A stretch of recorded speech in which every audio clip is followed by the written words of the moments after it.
Assalamualaikum warahmatullahi wabarakatuh. Yang kami hormati Bapak dosen pengampu yaitu Bapak Jaka Hadi Kusuma Ramadan, SPD NPD. Baiklah, kami dari kelompok 8 ingin mempresentasikan hasil makalah kami yang berjudul Sumber Historis, Yuridis, dan Sosiologis Pancasila sebagai Ideologi.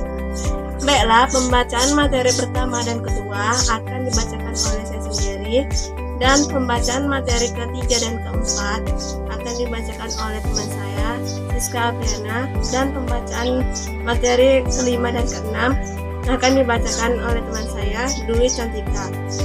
Baiklah, saya akan membacakan materi pertama dan kedua, yaitu A. Sumber historis sebagai dasar negara. Dalam sejarah nasional, Pancasila merefleksikan semangat perjuangan kesatuan dan persatuan dalam menghadapi tantangan dan pencapaian kemerdekaan serta kemajuan negara yang lebih baik. Inti esensi Pancasila dalam konteks sejarah adalah sekumpulan prinsip-prinsip dasar yang menggambarkan identitas nasional dan tujuan bangsa Indonesia.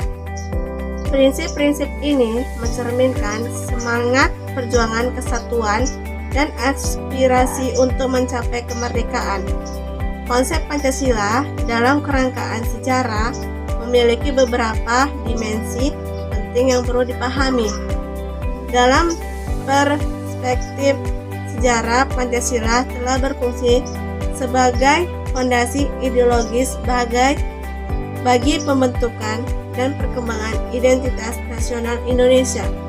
Kelima prinsip dasar dalam Pancasila telah dipandang sebagai pilar-pilar yang membentuk karakter dan nilai-nilai bangsa Indonesia pada saat yang sangat penting dalam sejarah Indonesia. B. Politik Pancasila sebagai dasar negara. Istilah politik hukum mengandung dua kata, yaitu politik dan hukum. Dilihat dari perspektif etimologis hubungan politik dengan hukum, dalam istilah politik, hukum dapat dijelaskan sebagai berikut. Istilah politik hukum dalam bahasa Belanda disebut Rechtspolitik. Rechtspolitik merupakan kata majemuk yang berdiri dari kata Rechts dan politik. Kata Rechts berarti hukum. Hukum adalah seperangkat aturan tingkah laku yang berlaku dalam masyarakat. Sedangkan kata politik atau belit berarti politik atau kebijakan.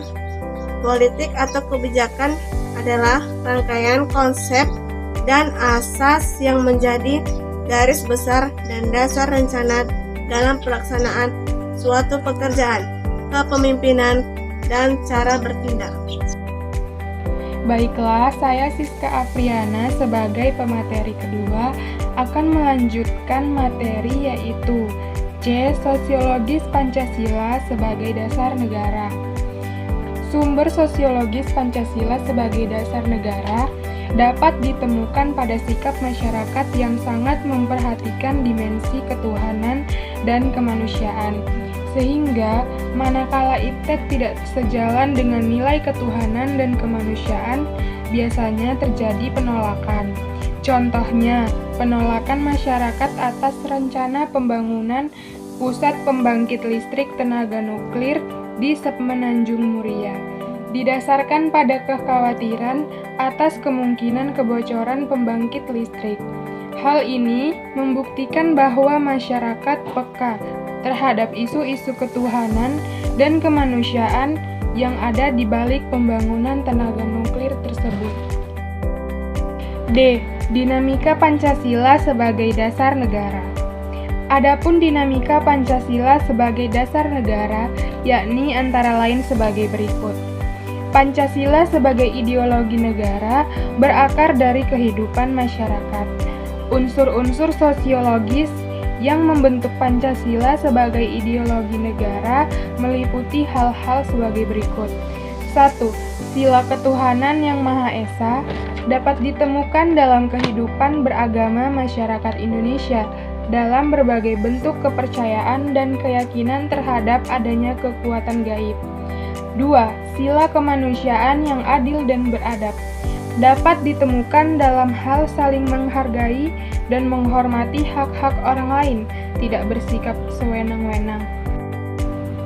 3. Sila persatuan Indonesia yang dapat ditemukan dalam bentuk solidaritas, rasa setia kawan, rasa cinta tanah air yang berwujud pada mencintai produk dalam negeri. 4.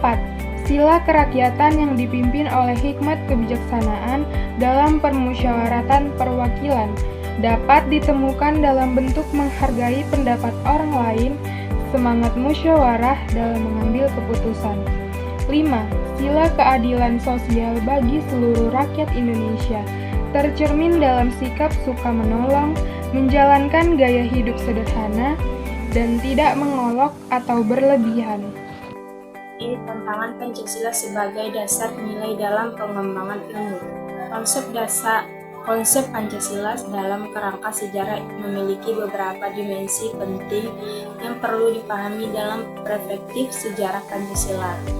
Telah berfungsi sebagai fondasi ideologi bagi pembentukan dan perkembangan identitas nasional Indonesia.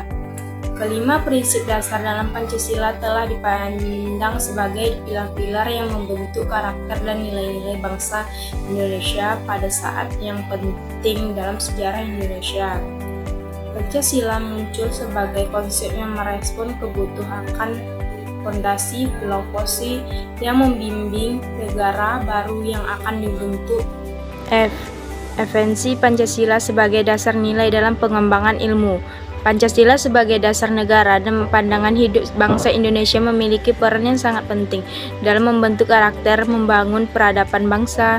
Nilai-nilai Pancasila yang menjunjung tinggi ketuhanan manusia, persatuan kerakyatan, dan keadilan sosial menjadi landasan bagi seluruh aspek kehidupan berbangsa dan bernegara. Dalam bidang ilmu pengetahuan, Pancasila menjadi pedoman untuk mengembangkan ilmu pengetahuan yang selaras dengan nilai leluhur bangsa dan bermanfaat bagi kehidupan bermasyarakat. Kesimpulan, Pancasila telah berperan mendasari dan strategis dalam perkembangan ilmu pengetahuan dan teknologi di Indonesia.